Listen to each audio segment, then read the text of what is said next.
China లాంటి దేశాలు, Vietnam లాంటి దేశాలు, ఆ దేశాల్లో కూడా ఇలాంటి అందాల పోటీలు ఏమైనా జరుగుతాయా? అంటే అసలు చైనా లాంటి దేశాలు మన ఫేస్బుక్నే ఒప్పుకో. మన ఫేస్బుక్ కానీ అంటే ప్రపంచంలో ఫేస్బుక్, వాట్సప్, లేకపోతే ఇంకా కొన్ని అవన్నీ కూడా సామ్రాజ్యవాద కంపెనీలు తమ మార్కెట్ విస్తరణలో భాగంగా వాడుకునేటువంటివి. అవన్నీ కూడా వాళ్ళు అలౌ చేయరు. ఎందుకంటే మా దేశంలో మా యువత మెదళ్ళని మొద్దుబార్చేటువంటి సంస్కృతి మాకొద్దు. మా మా మా యువత బుర్రలు, మా యువతే కాదు, మా జనరేషన్స్, మా ప్రజల బుర్రల్లో చెత్త మత్తు సంస్కృతిని ఏదైతే నింపుతారో అవి మాకొద్దు అని వాళ్ళు రెస్ట్రిక్ట్ చేసుకున్నారు. మరి ఇంత భారతదేశము మా మతం గొప్పది, మా దేశము గొప్పది, హిందూ మతం ఆ విలువలు చెప్పిందని పొద్దున్న లేస్తే బూజు పట్టిన భావజాలు వల్లించే ఈ దేశంలో ఎప్పుడు కూడా పోర్న్ సైట్స్ మీద రెస్ట్రిక్షన్ లేదు. ఎప్పుడు కూడా ఈ ఫ్యాషన్ దానికి సంబంధించినటువంటి దాని మీద లేదు.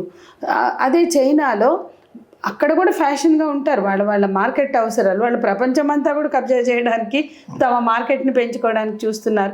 అవన్నీ వాళ్ళు కూడా తయారు చేస్తున్నారు. కానీ వాళ్ళ దేశ ఉత్పాదక శక్తికి ఎఫెక్ట్ కావద్దు, మా దేశ ఉత్పత్తికి ఉత్పాదక శక్తికి సామ్రాజ్యవాదులు లేదా యూరోపియన్ మార్కెట్, అమెరికా, ఇంగ్లాండ్ లాంటివి రావద్దు అనే దాంతో వాళ్ళ దేశాన్ని, వాళ్ళ ప్రజలు వాళ్ళు కంట్రోల్ పెట్టుకుంటున్నారు. లేదా అక్కడి ఫ్యాషన్స్, లేదా అక్కడి ఉత్పాదక శక్తి, ఉత్పత్తి, దానికి లోబడి వాళ్ళు ఉన్నారు. మలేషియా కానీ, సింగపూర్ కానీ వీళ్ళందరూ కూడా కొన్ని లిమిటేషన్స్ విధించారు. ఏ లిమిటేషన్స్ లేని భారతదేశంలోనే. ఇవాళ భారతదేశంలోకి వచ్చి పడుతున్న కొన్ని సైట్స్ ఇవన్నీ కూడా కోట్ల డాలర్ల మనీ జనరేట్ చేసేవి. అవన్నీ మన భారతదేశంలో చాలా ఈజీగా గేట్వే ఆఫ్ ఇండియా అన్నిటికీ వెల్కమ్ చేస్తుంది అనమాట. దాంట్లో విదేశీ సంస్కృతి అన్నది కమ్ టు ఇండియా అంటారు అన్నిటికీ. అంటే ఇప్పుడు ఇంకోటి చూడండి, ఫేస్బుక్ అతని ఓనర్ ఏం చెప్పాడంటే, అసలు మా పిల్లలకి మేము అది అలౌ చేయము అని చెప్పారు.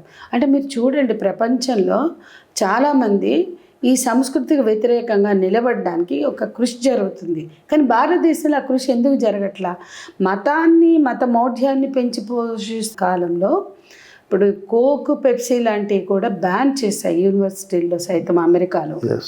అంటే ఎక్కడైతే కోక్ కంపెనీ పుట్టిందో, నేను యుఎస్ వెళ్ళినప్పుడు దాన్ని చూశాను, కోకోకోలా కంపెనీ కూడా. అదే దాని పక్కన ఉన్న యూనివర్సిటీలో కోక్ నాట్ అలౌడ్. నేను బోస్టన్లో చూశాను, నేను ఎంఐటీకి వెళ్ళాను, హార్వర్డ్కి వెళ్ళాను, అక్కడ కోకులు దొరకవు, పెప్సీ కోలాలు, కోకోకోలా. అంతకుముందు చాలా విస్తృతంగా యాడ్లు ఇచ్చారు. నువ్వు బ్రేక్ఫాస్ట్ తిను, కోలాని ఎంజాయ్ చేయి, నువ్వు లంచ్ తిను, ఆఫ్టర్ దట్ పెప్సీ తాగు అన్న పద్ధతిలో.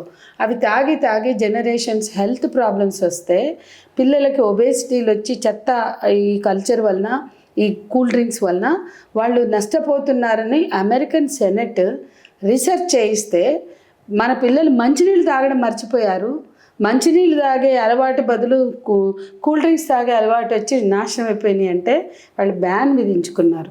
కానీ ఇవాళ మనకు అటువంటి ఏ నిషేధాలు లేవు. కూల్ డ్రింక్స్ మీద నిషేధాలు లేవు. విదేశీ సంస్కృతి వస్తువులు అంటే ఒక్కటే గుర్తుపెట్టుకోవాలా, సామ్రాజ్యవాదులు తమ వస్తువులను అమ్ముకోవడానికి ముందు వాళ్ళ సంస్కృతిని మన బుర్రలకు ఎక్కిస్తారు. దాన్నే సాంస్కృతిక సామ్రాజ్యవాదం అని మనం అంటున్నాం. అంటే కల్చరల్ ఇంపీరియలిజం అని మేధావులు ఎప్పుడో చెప్పారు, మార్క్సిస్ట్ మహోపాధ్యాయులు చెప్పారు.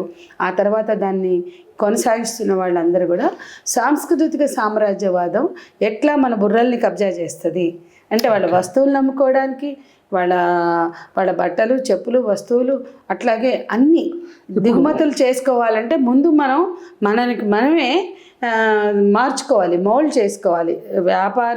అంటే మన శరీరాలే సరుకులకు అనుగుణంగా మౌల్డ్ అవ్వాలి అంటే కల్చరల్ ఇంపీరియలిజం అంటే అక్కడ సాంస్కృతిక సామ్రాజ్యవాద పాత్ర ఉంటుంది. అందుకే వాళ్ళు ఈరోజు మన మీద ఇంత దాడి చేస్తున్నారు అది అది పట్టించుకోకుండా, అది అర్థం చేసుకోకుండా వీళ్ళు మాట్లాడే మతం పెద్ద బోగస్. ఈ దేశానికి విలువ లేవని మేము అనం. ఈ దేశానికి సంస్కృతి ఉంది, మేమందరం అలాగే ఉన్నాం, మేము ఎవరిలాగో కనపడాలనుకో. సరే, ఎవరైనా కంఫర్టబుల్గా ఉంటే ఏ బట్టలైనా వేసుకుంటారో, అది వ్యక్తిగతమైన చాయిస్. కానీ ఇట్లా వేసుకుంటేనే ఉద్యోగాలు, ఇట్లా వేసుకుంటేనే జాబ్స్లో కరెక్ట్